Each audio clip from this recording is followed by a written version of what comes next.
Егер 2017 жылы мемлекет қолтықтан демеп көмек бермегенде, осы күнгі банктердің бірі де болмауы мүмкін еді. Бәрі сол кезеңде банкрот болып құрып кетермеді, кім білсін. Кейін орындарына басқа банктер құрылған болар еді. Банктер мемлекеттің арқасында банкрот болмай сақталып қалды. Сол банктердің мемлекетке берешегі не болып жатқаны жайлы сараптама материалдары неге KZ ақпараттық сараптамалық порталында жиі жарияланып келеді.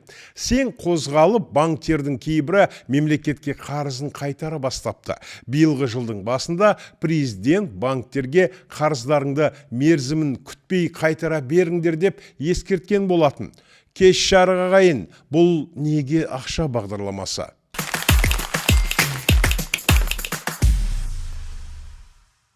Біреу қайтарды, біреу жоқ. Мемлекеттік қарыз неге банктердің артын ашып берді деген тақырыппен берілген мақаладан бірталай жайттан хабардар боламыз. Онда былай делінген: Форте, Халық және Центр кредит банктері мемлекет алдындағы барлық қарыздарын жауып, мәселеге нүкте қойды. Ендігі назар Алатау Сити, РБК, Еуразия мен Нұрбанкке ауып отыр. Олар мемлекеттік қарыз мәселесімен қалай айналысып жатыр? Неге KZ әр банктың қарызды ерте қайтару перспективасына үңілген болатын? Бұрынғы Жусан, қазіргі Алатау Сити банкі мемлекетке 1 триллион теңге қарыз деп жиі айтылып жүр.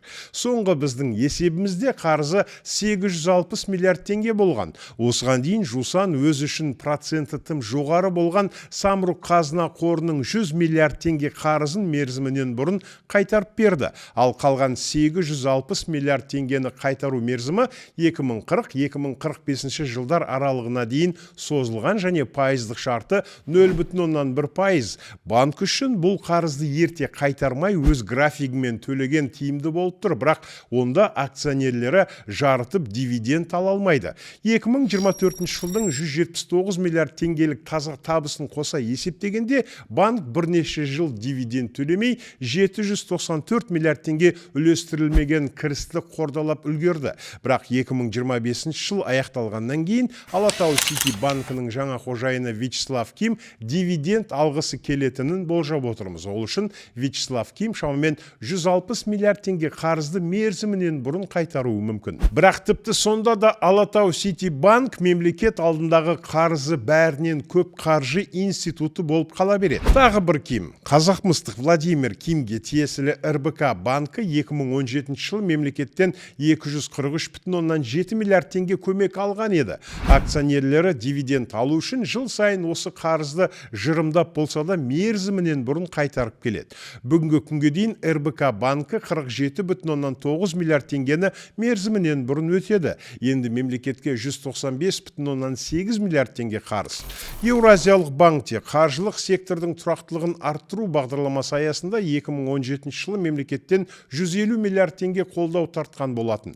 Қазір жыл сайын оның 6 миллиард теңгелік процентін төлеп отыр.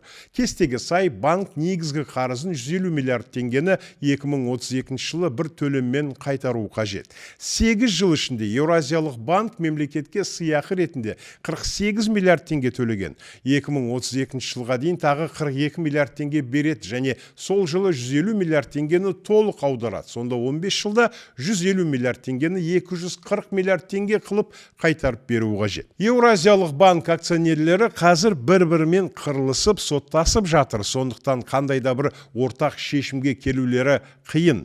Ал қордаланып қалған 311 миллиард теңге кірісті дивиденд ретінде шығарып алғысы келсе, онда осы ақшадан мемлекеттік қарыздың барлығын жауып тастаулары тиіс.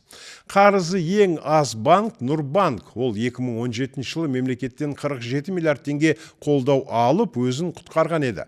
2024 жылы шамалы кіріс алса да, биыл дивиденд төлемейді, себебі банкте қорланған шығын 82 миллиард теңгені көрсетіп отыр. Бір нәрсе анық, Нұрбанк қазіргі жағдайда мемлекеттік қарызды ерте қайтара алмайды. Оған банктың қаржылық мүмкіндігі жоқ.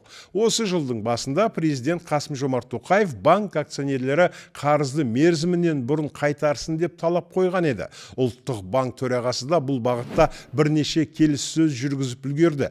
Нәтижесінде 7 банктың 3-еуі қаржыны ерте қайтарып берді, ал қалған 4-еуі жақын жылдары әрекет етуге тырысатын болады. Арнайы сіздер үшін неге ақша бағдарламасы? Құрметті көрермен, YouTube арнамызға жазылып, осы мәселе жайлы пікір қалдыра отырыңыздар.